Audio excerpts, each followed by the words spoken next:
Hey guys, welcome back. I'm Laura Wilkie with Down Home with Lemon Pie, and this is part 3 in our video series on the Godschooling book.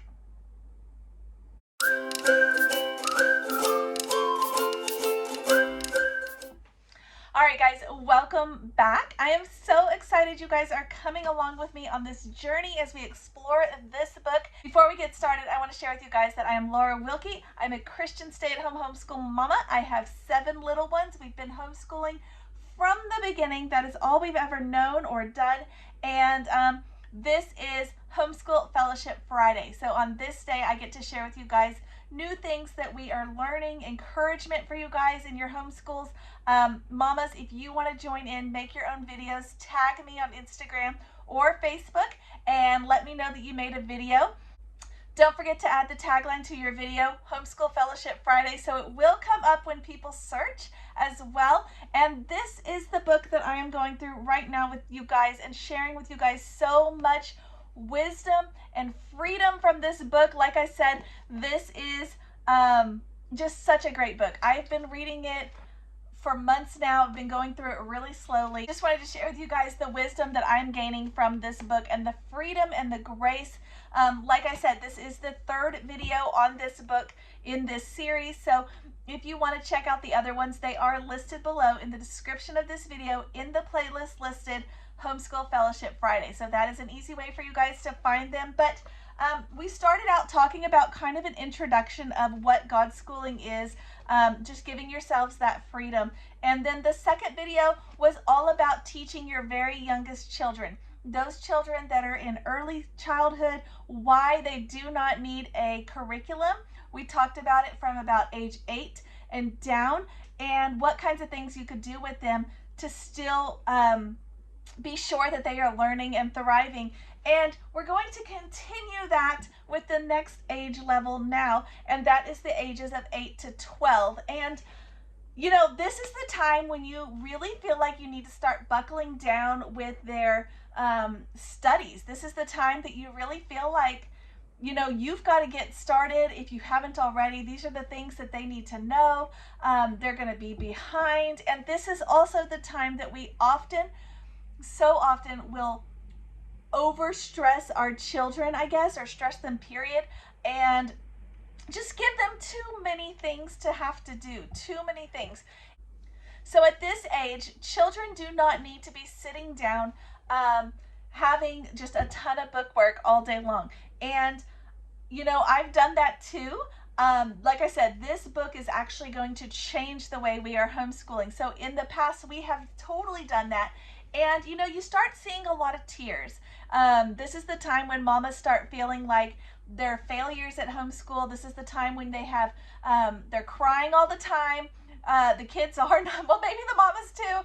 And they're crying all the time. They're upset and they're just saying, you know, this isn't working. What am I doing wrong? Maybe we need to go back to public school. And this is a time that a lot of people will just flat give up because they think that because they're having all these struggles, they're doing it wrong. And in a way, they're correct. They kind of are doing it wrong because God doesn't want us to be struggling like that all the time. He doesn't want us to be stressed, and He doesn't want our children to be stressed. And there are totally things that you can do that are not going to be stressful in your home, not going to be a challenge in your family, that will allow you to still make sure that your children are growing and learning. So I want to talk about those things first, and then we'll talk about those core subjects that they obviously do need. But let's talk about things that they can do right now that are, because that is the way she kind of starts that chapter, is talking about things that the kids could be doing. And the first one she talks about is service. This is so big. Service can benefit our children in so many ways. Our children learn that they have a purpose, that they are capable. Even as a mom, like on those days that I feel like, you know, I don't have a purpose, it can really bring me down. Those days when maybe the children don't need me, or maybe if they're at grandma's and I kind of can feel like, what am I supposed to be doing with my time? And the kids are the same way. They feel capable, and they feel involved, and they feel like They have, when they're doing service projects, they're actually building their self-respect, their character, their nobility, their muscles, if you really get into it. They're having better relationships, and they need that time available so that they can be involved in those kinds of projects.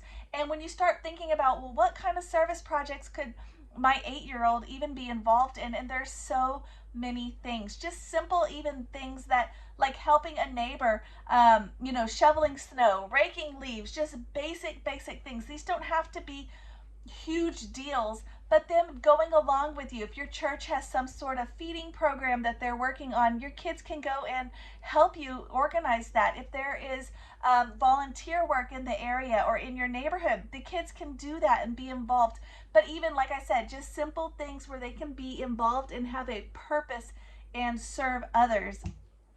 The next thing is entrepreneurship. We are doing a lot of discussions in our home about entrepreneurships, particularly with the way the world is changing, and making sure that our children are capable of doing meaningful work, and things that they're able to build or create and sell. That is so, like, when you create something and then you sell it for a profit, that is just so rewarding, and it makes you feel so good. And even kids that are young, 8 years old, 9 years old, 10 years old, there's so many things that they can do to earn money, and those kinds of things help them grow. They give them confidence. And she mentions in this book, I'm going to read this quote to you guys. She mentions in this book that it turns out that it's not a lengthy list of achievements and extracurricular activities that builds great leaders, but rather old-fashioned manual labor and selflessness towards others. So when we take that information and you really start thinking about it, it makes so much sense. There are so many people who have a list a mile long of all of their accomplishments in sports and this and that, and they don't know what to do with their life. They feel useless. They feel like they can't do anything. Maybe they didn't make the pro team or whatever, and they just feel like they're done. And I do not want that for our kids. I don't want it for your kids either. And, there's things that they can do that we can focus on and make sure that they learn, so that they don't have to spend all of their time doing all these other things. I'm not saying that sports are bad, but I don't think that they need to be the focal point of their childhood. So things that they can do, they can make crafts. They can sell crafts at craft shows, at craft fairs. They can do jewelry making. I know of a homeschooler that sells jewelry right now, and she's not much older than my oldest child. I know of homeschoolers that sell, all kinds of stuff, that sell, they make things out of fabric, they sew, they make things, they do knitting, they do cooking, they sell things like that. I know homeschoolers who sell the eggs that they raise on their farm. My homeschoolers used to do that. There's just all kinds of things. Raking leaves, if you've got guys that need to build some muscles or get out some energy, raking leaves, shoveling snow. People have all kinds of stuff that they need done, mowing lawns, and giving your child kind of a small little entrepreneurship opportunity where they can learn those business skills and develop those internal skills, not even skills, but traits, I guess, values that they need to be successful, healthy adults, is so good for them. And this is a great time to do it, because it is the time when they want to do it. It's when work is fun for them. And this is a great time. When you have toddlers and they're like 2 years old and they want to help with everything, but they're just not really that great at it, but they're so eager. That's the same thing for this age group, the 8 to 12s. They are so eager to want to do things, and they want to learn, and they want to learn all of these things from you and from others. Take advantage of that, guys. So we're going to actually try and take advantage more of that. We haven't done a whole lot right now because, like I said in previous videos, we are living in our RV, and it's a little bit tricky to do those kinds of things here, but it's not impossible. And if we can do it, I know you guys can too. So start looking at some of that. I know that you can start worrying about, well, what about their futures? What about college? We want them to go to college. I personally do not agree with the whole system of college, but that's another video. But if you are somebody who really wants your kids to get into college and you're worried about them being a homeschooler, you know, she looked at some information in this book. She talks about it with Ivy League schools, and she, or somebody else actually, had contacted those Ivy League schools and found out, you know, what are you looking for when you're looking for applicants to come to your school? And it was not, like I said, it was not a long list of achievements of extracurricular activities. Those are good, but if all of the people have, all the applicants, and they can only take so many, and they all have this long list of extracurricular activities, beyond that, what are they looking for? And they're looking for people who have become someone of eminence. What does that word mean, right? So she tells us a person of eminence is somebody who has made a significant contribution to their community and done something extraordinary at considerable risk to themselves. So either of those, something like started a business, like we were just talking about in entrepreneurship, or something that is at considerable risk to themselves. Something, the example she gives is hiking from South America to Alaska. Can you even imagine? It turns out that when kids are given these opportunities, it can establish early patterns of confidence and self-reliance. And who does not want their children to be confident? But we do know that they still need lots of time for play. We do not want to neglect that time, guys. Just because they're a little bigger, they're your tweens, your preteens, whatever you want to call it. They need that playtime, guys. They do. And we already talked about what good playtime looks like in the previous video. So if you want to check that out, but they need that playtime, that time to continue to develop their imaginations. Boys start to get a little rougher. My boys are prime in this age group right now. They are 8 and 7, and they're getting a little bit more rough. And it can be scary because you can think, oh my gosh, am I raising like bullies? Am I raising kids that are crazy? And then you bring yourself back down to earth and you realize they're actually learning about all kinds of things when they are rough and tumble. God made boys to do that kind of stuff. God made boys to be the hunters and to gather and to you know, be able to fight for their families. And this is when they're kind of acting out those things, those kind of carnal impulses. And it actually turns out that they are able to develop social awareness, cooperation, fairness. They're able to be able to control their violent impulses later in life when they are able to rough and tumble and kind of wrestle and box and all these things with each other. So boys need that, guys. Do not let it just go by the wayside. Don't let it just, oh, no, boys, don't be so rough. Boys need that. Boys are different. Boys need it. Also, girls too, they need plenty of playtime. Actually, children who do not get enough playtime, it has shown that their brain growth has been stunted. So nobody wants that, of course, but we know that they still need to do things like math, reading, writing, and you start thinking, well, when are they going to do these things if they're running a business and being little entrepreneurs and playing all the time? When are they going to get anything done? And the truth is that we need to keep in mind that God's timing is not the same as the world's timing. And way back in the 20s was back when they started kind of creating this school system and changing it and deciding we want kids to know this by this age and this by this age. And as it turns out, our kids are not built that way. They are not going to all grow and learn at the same time, at the same rate. And if you look at schools, they spend, she even talks about this, they spend a ridiculous amount of time on these skills, math, reading, writing. And yes, they need these skills, but do they need to have it drilled in them for 8 hours a day? No. And again, like we talked about in the previous video, yes, they can learn all these things by doing it for 8 hours a day for 6 years. Yes, they absolutely can. However, they can also learn it just as quickly, you know, later in life when they pick it up easily and quickly, when there's motivation, when they have a need for it. Think about when you've had a job. I'm not saying that we just neglect all of this, but I'm just giving an example. Think about when you've had a job and they asked you, do you know how to do this particular program on the computer or at the cash register? Or do you know how to do this or that? And you're motivated because you know they're going to pay you and you don't know how to do it. How quickly do you pick that skill up? You pick it up like that. And it's the same thing. So we don't need to drill it and drill it and drill it and drill it forever. They will pick it up.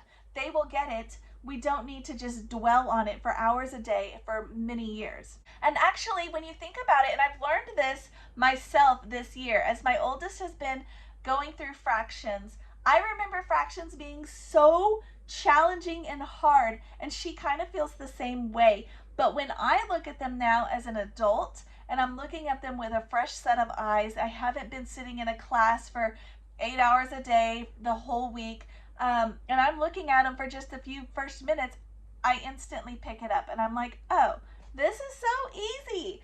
And it's true. Hard things are not as hard to learn when you're just a little bit older.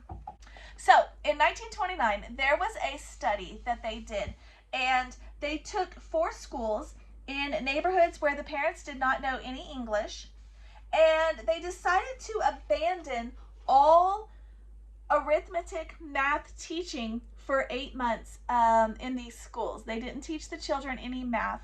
And when they compared them again 8 months later with the kids who were doing math as the regular timetable, they found some interesting information. They found, and I'm going to read it here from my paper because I did take notes. I thought this was fascinating.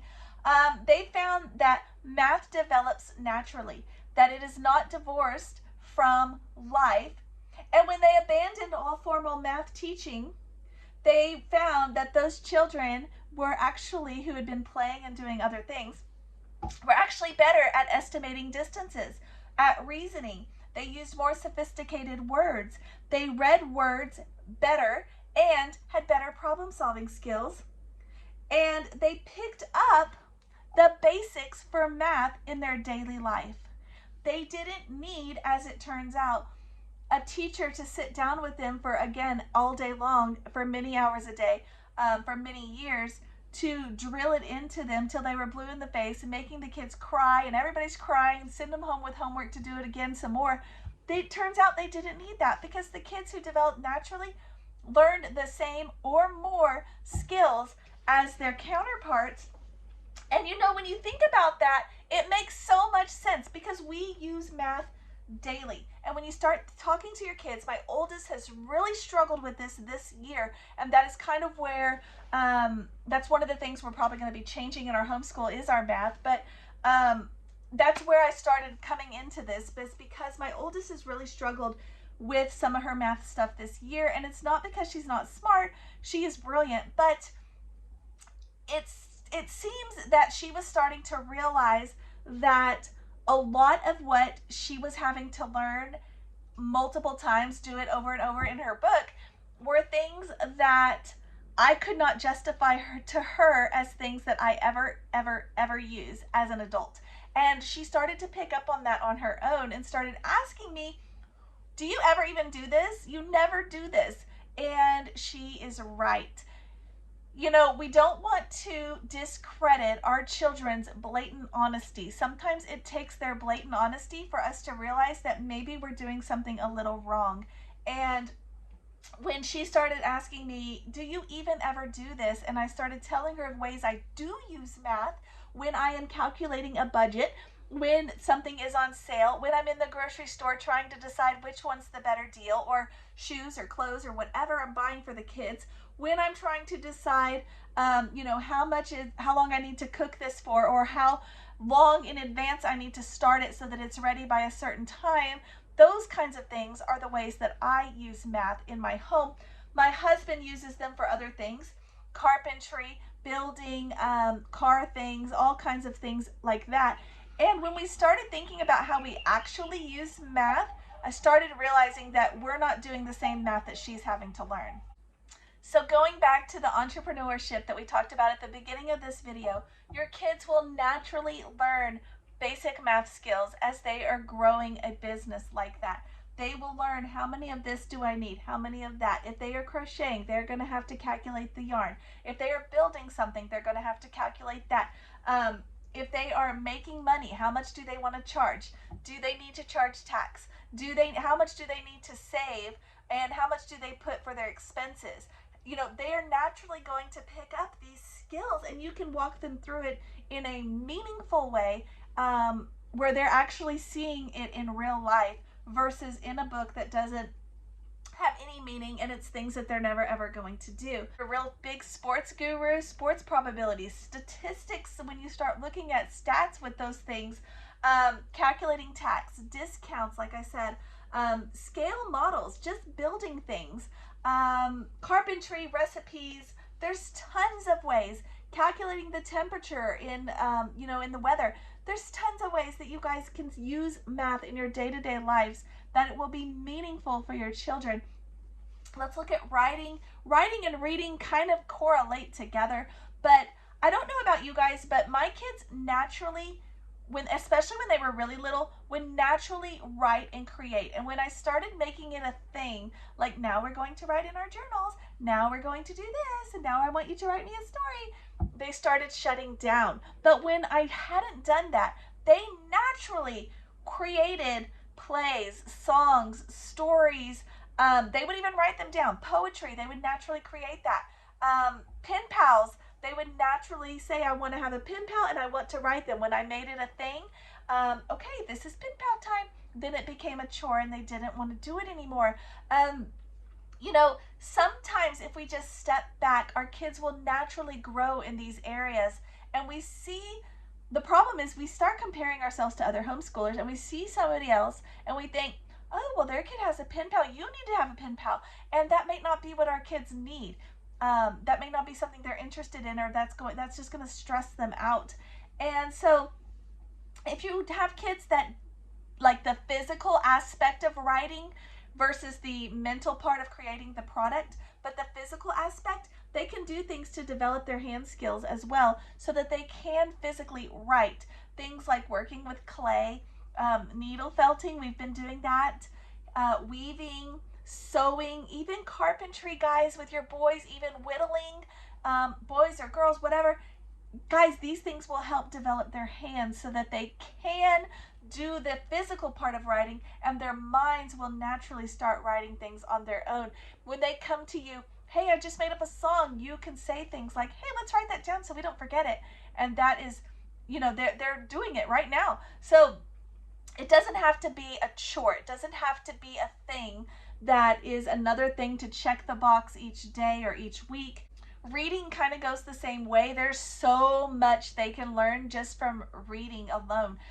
Teaching them to read, of course, that's a different thing. You do need to teach them to read, but does it need to be a crazy, stressful event? No, it does not. It can be a simple, joyful thing that you do together, and you don't have to do it at 4 or 5 or 6.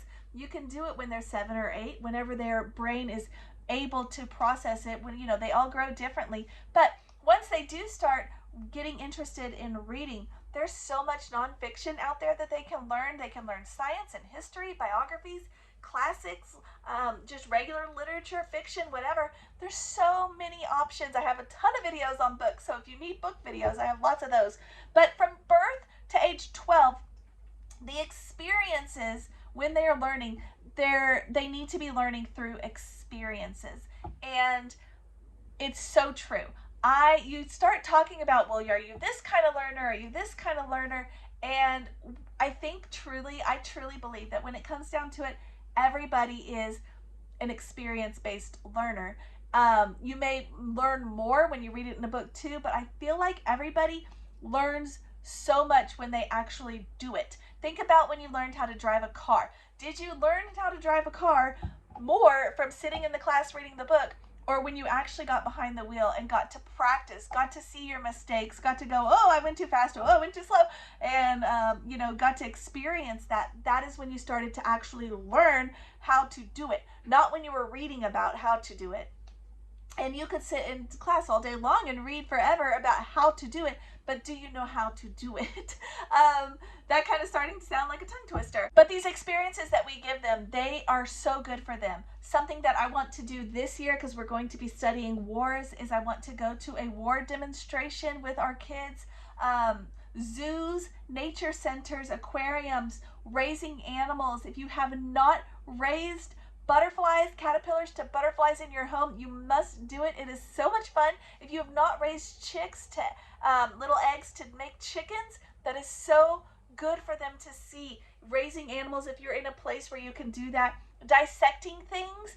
Even I let them sometimes, if we get nice flowers from a flower shop or somewhere, I will even let my little bitty ones dissect those and cut them and pull apart the stamen and pull apart the petals so they can see how they are created. So much better for them than looking at a picture of a plant in a dissection, form, but versus them actually getting in there and doing it. And sometimes we feel like they can't do that. We feel like, no, you can't ruin these beautiful flowers, but why not? Why can't they? Of course they can. And experiencing different kinds of nature. We used to live in Texas. It was very deserty and hot, and now we are in Idaho, and we are so blessed to get to experience all kinds of different nature here that we did not have in Texas. And you may not be able to move across the country to do that, but just whatever is around you, rivers, mountains, beaches, forests, whatever is near you, caves. If you're in Tornado Alley, there's so many things you can learn. You can even watch videos. When there's a storm going on, get outside and look at it. See, oh, look how the sky turns green right before when we're in a tornado warning. They can learn these things because that is going to benefit them someday when they're an adult and they're driving along and they notice the sky is green and they may not be listening to the weather. They'll say, oh, wait a minute, we're in a tornado warning. They can learn. So, I'm not familiar with things like hurricanes, but if you are, what kind of stuff, if that's something that's around you, teach them about that. Don't hide it from them. Chemistry, there's so many fun things you can do with chemistry in the kitchen. Probably things that you already have in your home. I mean, even if you just get a very basic with vinegar and baking soda and you have little ones, they love watching how that bubbles. But there are tons of books that you can do. Hey, let's just do a kitchen experiment. Let's watch how yeast forms. Does it need to be cold or does it need to be hot or warm? What happens with the different kinds? Sometimes it's okay to purposely do it wrong so that your kids can see the difference from here to there. And sometimes we've done that when making bread. We would make the bread with the yeast kind of cold and then see how look how it didn't rise this time. That must be because, and the kids will come towards that. They will learn and they will figure that out, and that is when they're going to learn. When it is important to them is when they're going to learn.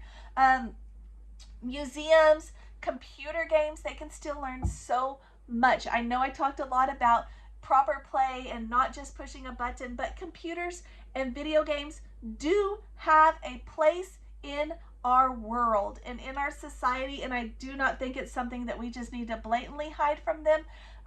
There are so many things they can learn.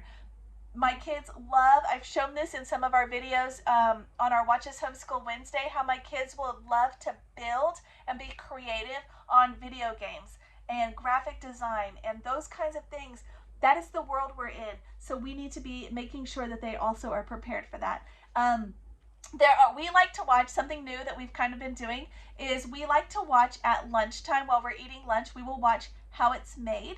And if you don't have the Discovery app, it is so worth it. But there are so many good things on there. Sometimes in the afternoon when the kids want to watch something, but I don't really want them to watch just TV, but maybe it's a rainy day or something, I will put on a nature show, and if they want to watch it, there's something good and educational on the TV for them.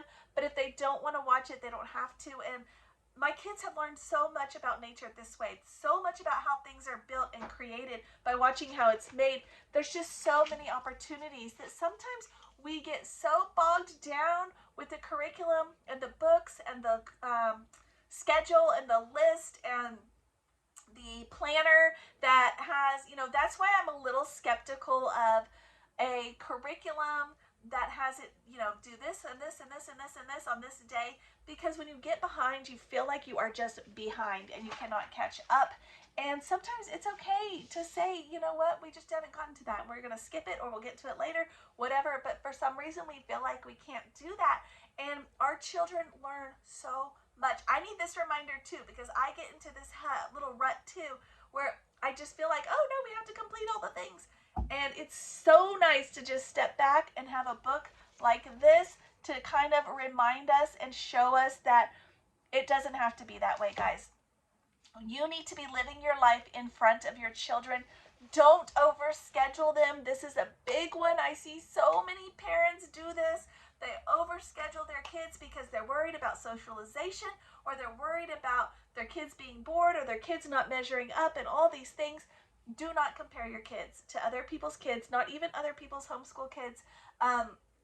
Treasure the time that they have.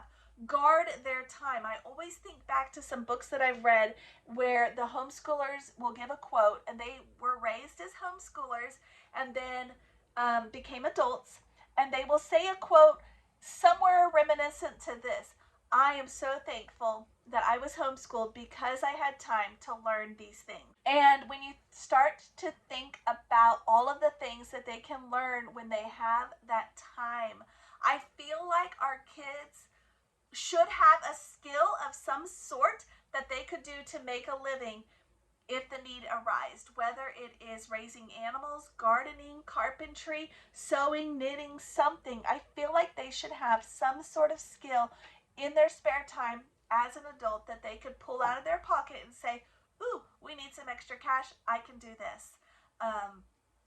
It's easy. So if you feel like, well, we're not doing anything, I'm doing what you're saying, and we're not getting anywhere, I don't feel like we're accomplishing anything, I tell this to mamas all the time: do a reverse schedule. And I'll do a better video on this more in depth. But instead of writing down what you're going to do that day and then feeling like a failure because you got nothing completed, do a reverse. And at the end of the day, or at the end of the at the end of the week, write down all of the things that you did do, and really think about that, because it's not going to be the same list as we did math lesson 6 and we did reading chapter 4. It's going to look something a little bit more like this. Little Joe learned how to tie his shoes, and Sarah helped me to cook dinner 3 times this week, and Freddie learned how to build a teepee outside in the yard. It's going to look something more like that. And it's when you start looking at it, you start going through it, you start doing this on a regular basis, you're going to be amazed at how much your kids are learning when they're not doing traditional book work. And it's probably going to surprise you guys.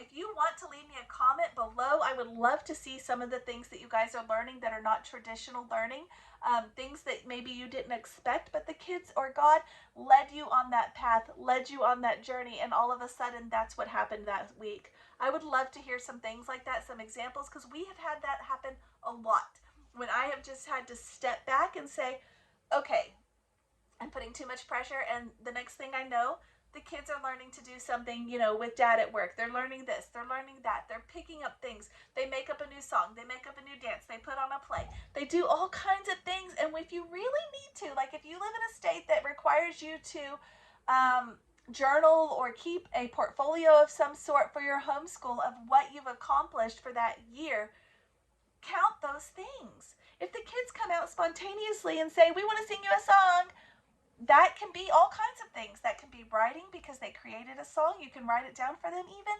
That can be music. That can be all kinds of stuff. That can be creative arts, whatever you want to call it. But when you start looking, you'll start seeing that they are learning so much more than we think and what we give them credit for. So thank you guys for joining me. That kind of wraps up this section of the Godschooling book. There's a couple more videos coming, so look for those. And if you missed the first 2, go back and watch them as well. You'll probably be blessed by them like I was as well. And yeah, pick up this book. I am not endorsed by her, but I think her book is great. So that is why I'm making these videos. So thanks for joining me for Homeschool Fellowship Friday. I am so glad you guys are here, and I will see you guys next time.